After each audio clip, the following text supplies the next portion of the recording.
চাঁদপুর বাস স্ট্যান্ডে এখনো একটা ল্যাংটা পাগল আছে, ইংরেজিতে কথা বলতে পারে, দেখতে রাজপুত্রর মতো মনে হয়, ইংরেজিতে লিখতেও পারে, কথাও বলতে পারে।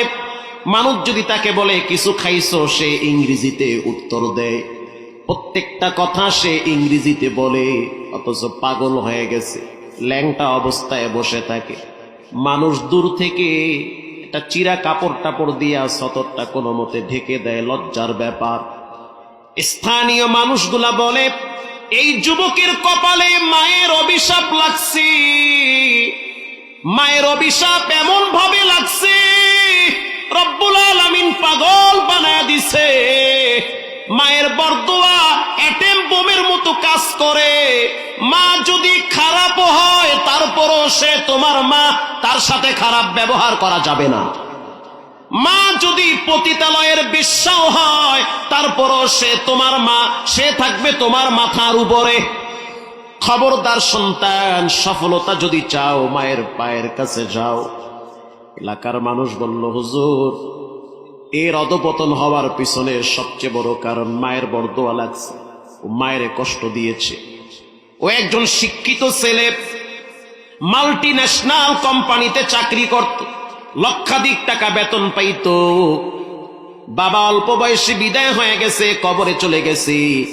মা এই ছেলেটা নিয়েই তার জীবন যৌবন পার করেছে। বাড়ির জায়গা বিক্রি করে সন্তানটারে লেখাপড়া করাইছে। এই সন্তান ঢাকায় গিয়া একা একা গোপনে একটা মেয়ের সাথে সম্পর্ক করে বিবাহ করেছে। বিবাহ করার পর মেয়েটারে বাড়ি নিয়ে আসছে, মায়ের সাথে রাখতেছে। প্রতিদিন মার শাশুড়ির যুদ্ধ লাগে। কখনো কখনো শাশুড়ির ভাষা খারাপ হয়, কখনো কখনো বউয়ের ভাষা খারাপ হয়। কথা ঠিক না ব্যাঠিক? দোষ দুইজনেরই কম বেশি থাকে।